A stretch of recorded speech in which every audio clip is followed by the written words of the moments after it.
So, has anyone else seen messages like this on their feed lately?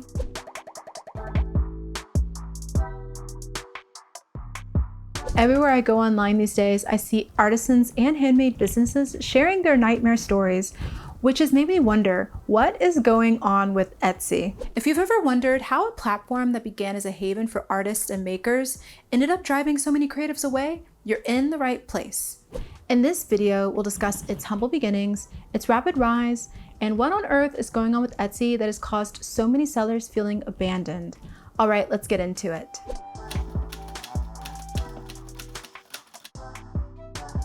Etsy was founded back in 2005 by Rob Callen and his partners Chris McGuire and Chaim Skopik in a Brooklyn apartment. Their vision was pretty simple but revolutionary: to create a marketplace dedicated entirely to handmade goods, vintage items, and craft supplies. Facebook Marketplace wasn't even a thing back in these days. The main places to sell online were eBay or Craigslist, and if you were an artist, you might sell in person at a craft fair or a market. So this idea was pretty revolutionary. For artists and small businesses, it was a dream come true, a place to connect directly with buyers who wanted something unique and handmade items rather than mass-produced goods. With Etsy, it was all about authenticity, creativity, and building a space for small artisans and hobbyists who wanted to share their work with the world. Etsy quickly grew popular because it was like a community. There was a real sense of supporting small makers, and it gave artists a chance to focus on their work instead of worrying about building a website or finding an audience. In its early days, Etsy was the only place like it. The platform was easy to use and pretty low cost, with only a 20-cent listing fee and a 3.5% commission on sales, so most artists thought this was pretty fair. What made Etsy so special was its supportive, community-driven atmosphere. Etsy hosted forums, offered seller resources, and even provided business tips that were incredibly helpful for small sellers.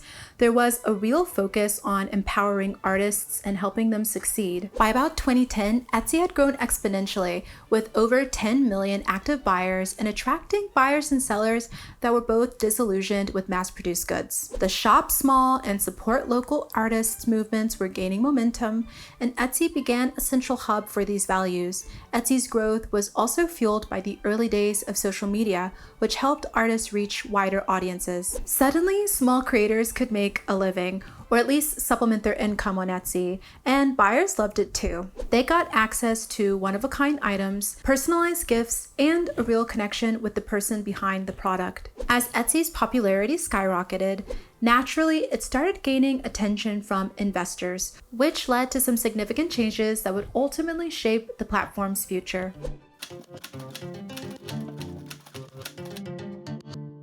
Fast forward to 2015, Etsy went public on the New York Stock Exchange. This was a big moment because it meant that Etsy had shareholders and was now under pressure to show profits. It was around this time that sellers and buyers started to notice some changes. For example, Etsy introduced Etsy Manufacturing, which began allowing more mass-produced items and raised concerns among many artisans. Etsy Manufacturing was created to help sellers find manufacturers to form responsible partnerships and scale up their production. However, some sellers began seeing listings that seemed too factory-made for a site that branded itself as a handmade paradise. Etsy assured its sellers that it would review these manufacturing partners, but it just seemed like the platform was straying from its roots. Etsy did make a lot of great improvements, such as focusing on mobile app growth and improved its seller services. Then in May 2017, Josh Silverman took over as the CEO, and a large number of layoffs took place, and as well as a shift of focus to profitability, which is exactly what he did. The new Etsy system was a lot faster and easier for customers to use. And they did invest in new marketing tools for sellers to find new customers and scale their businesses. Silverman joined Etsy's board in November 2016 and became CEO after an activist investor called for the company's sale.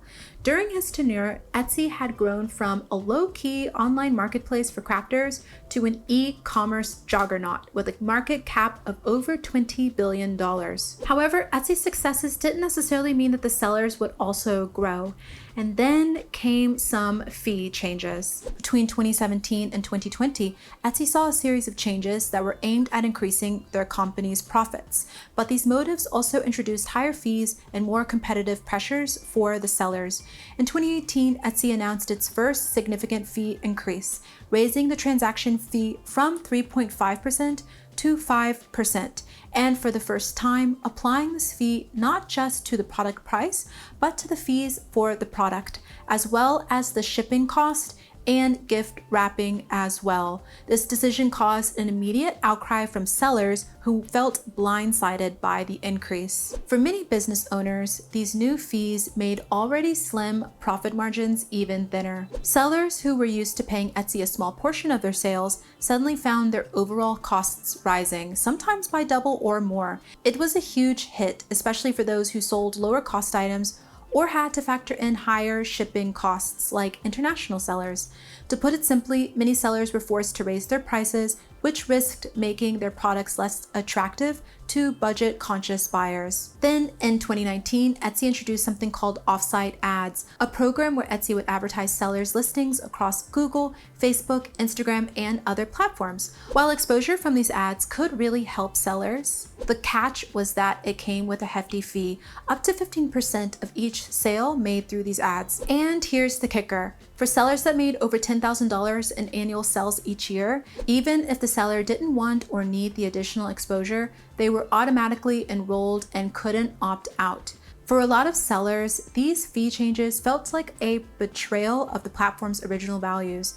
Etsy had always been about supporting small, independent artists and makers, but now it seemed like Etsy was prioritizing revenue growth and expansion, even at the expense of sellers who built its reputation. Sellers took to forums, social media, and even organized petitions, trying to push back against these changes, but Etsy largely stuck to its new policies. Sellers began to feel like Etsy was no longer working for them. In fact, it was working against them.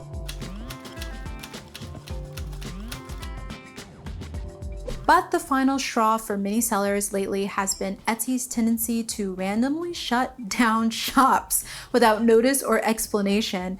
Imagine logging in to manage your orders only to find out that your shop has been temporarily suspended or in some cases completely deactivated.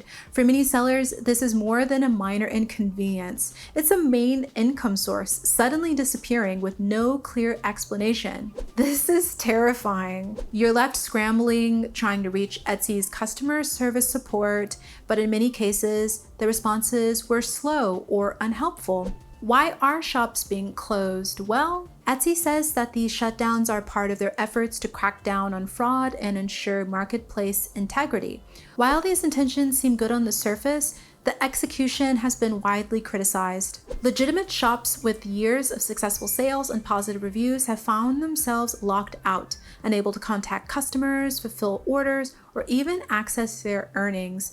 In many cases, sellers are given a generic message about policy violations, but are left guessing about what they actually did wrong. Some sellers have had their shops closed over minor infractions or due to Etsy's automatic systems flagging their account. And for those trying to reach customer support, the experience can be a nightmare. One of the biggest issues with these random shutdowns is the lack of clear appeal process. For many sellers, it feels like they're left in limbo, trying to prove their innocence without any guidance on what went wrong. And if their appeal is rejected, there's no way to reopen their shop or even recover their earnings from pending sales.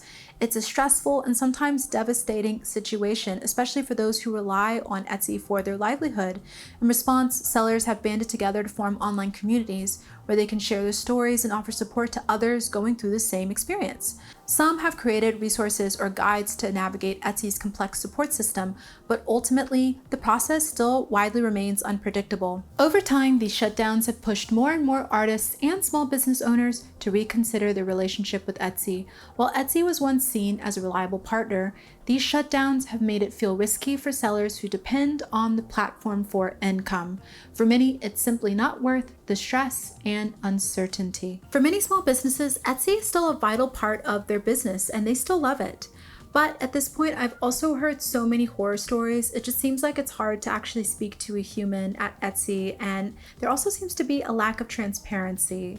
And also there are a lot of seller fee increases. In April 2022, the transaction fee for sellers increased again from 5% to 6.5%, where it now stands at the time of this video. Etsy said this increase was a part of its plan to improve the platform in several ways, including more promotion, providing 24/7 live support, and removing listings that don't follow Etsy's policies. However, this increase was met with a massive protest, with thousands of Etsy sellers across the platform either putting their shop on vacation mode or leaving Etsy altogether. It's tough because I totally understand that Etsy does need to raise its fees in order to turn a profit and to provide services for all of the sellers on the platform. But it's also tough because the sellers need to also make a profit. And if their profit margin is suddenly getting thinner, it's also really difficult for them to stay on the platform. And a lot of sellers don't want to pass down that seller fee to their customers by increasing their product costs. So a lot of them just end up leaving the platform for that as well. Currently, here's a list of the fees to operate on Etsy. There's a listing fee that's 20 cents, which expires after 4 months. A transaction fee, which is 6.5%. And this is, as I mentioned earlier, not only charged on the item to sell it, but also on the fees for the product, such as shipping and gift wrapping. So for example, if you sell an item that's $10 retail price with $4 shipping, Etsy will charge 65 cents for the retail and 26 cents on the shipping fee, which brings the total to 91 cents. Payment processing fee is 3% plus 25 cents in the US. When you sell a product, Etsy deducts a payment processing fee, which varies based on your payment processing service in your specific region, such as sales tax or VAT. And a lot of sellers just like Etsy only for this reason alone, because it handles sales tax and VAT, and so that they don't have to handle it. And it also handles currency conversion, which is really helpful. But it does charge for currency conversion as well. Currency conversion is 2.5%, and if your Etsy payments are in a different country than your product listings, then there's also a conversion fee for that. There's also a regulatory operating fee for my friends in the UK, France, Italy, India, Spain, Turkey, Vietnam, and Canada. There are also several optional fees as well, such as Etsy ads, which are cost per click. There are also offsite ads, and if you've made over $10,000 in sales in the past 365 days, this is mandatory. Etsy offsite ads appear on Google, Facebook, Instagram, Pinterest, Bing, and Etsy publishing partner sites, which are publications like Martha Stewart and My Wedding, as well as the Google Display Network. There are also shipping label fees, and Etsy does provide a discounted service for printing postage labels for your package. There's a subscription fee, which is Etsy Plus, and that's $10 a month, and this includes some benefits. Also, if you're selling in person, there's only a 20-cent fee for this. So if you're selling in person at a market or a pop-up, Etsy will charge a 20-cent fee instead of that 6.5% transaction fee. And so you only have to pay that 20-cent fee plus the processing fees, for example, for a square reader, which will be about 2.6 to 3.5%, as well as pattern fee, which is $15 a month. And Etsy's pattern feature lets you design a custom store website, and you can start a 30-day free trial to see if it works for your business. And then after that trial period, you'll be charged a $15 monthly subscription fee. So between all of the different seller fees, this has caused a massive income drop for many Etsy sellers who are diehard fans of the platform. There are also nightmare stories about Etsy shops being put into reserve, which is when a percentage of the seller's funds for each new sale of a physical item is not available for deposit for a period of time, meaning that shops have had their entire revenue stream suddenly paused, leaving many sellers in a lurch and unable to continue running their businesses. Also that, and the rising competition of other online marketplaces like Shein and Temu over the past few years, have truly given Etsy a run for its money. But let me know in the comments below if you'd like to see a part 2 on more info about all of this. These changes aren't just frustrating, they're devastating for small businesses that rely on Etsy for income. Think about it, a lot of these makers don't have other sales channels, and many went to Etsy because it was known for supporting creators. Now, with random shutdowns and mass-produced competition and increased fees, it feels like Etsy is prioritizing its shareholders over the very community that it helped grow. So what's next for Etsy? Well, the platform is still growing, but it's definitely not the same as it once was. Etsy seems to be focused on becoming a mainstream e-commerce giant, which might mean even more mass-produced items and less focus on handmade quality. For some sellers, these changes push them to find other alternatives like My Community Made or Maker's Place, or even creating their own website. And if you're a maker who's on another Etsy alternative, let us know in the comments below. And some sellers have even created their own websites, but that's a huge step, especially if you're used to Etsy's built-in audience and don't have the tech skills or budget to set up a new shop. More and more, we're seeing sellers build their own communities through platforms on social media, creating their own websites, or starting on alternative sites similar to Etsy that doesn't have Etsy's baggage. I'm personally a fan of starting your own website, especially if you're planning on being in business for a while. It may be daunting and the process might take a while, but it's definitely worth it to have that kind of control. And there are also a myriad of ways of sending traffic to your website, so let me know if you'd also like another video on that. But that's the story of Etsy's rise and fall in the eyes of the handmade community. It started with a vision to support artists, but may have lost its way along the path to profit. If you're an artist who's currently on Etsy or used to be, let me know your thoughts below. I mean, did these changes affect you? And if they did, let me know, or maybe they didn't and you still love the platform. I'd love to hear your thoughts on all of this. Well, if you enjoyed this little breakdown, don't forget to give this video a like and subscribe to join me back here for more videos like this. I'm thinking of doing some more business tip videos really soon. So don't forget to click that bell if you want to be notified of those videos. Well, thank you for watching, and I hope you'll join me in the next one.